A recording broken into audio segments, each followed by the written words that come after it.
We engageren, programmeren, stimuleren, animeren. We werken door en maken rond, maar er is de vraag hoe hou je het vol?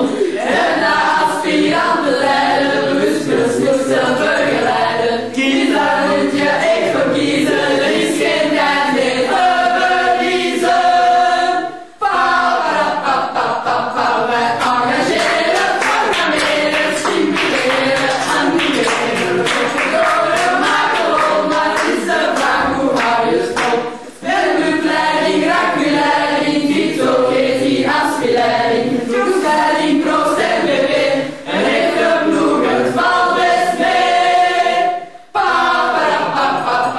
We engageren, programmeren, stimuleren, animeren. We werken door en maken rond, we vormen ploegen, we houden vol. We vormen ploegen, we houden vol. Houden vol.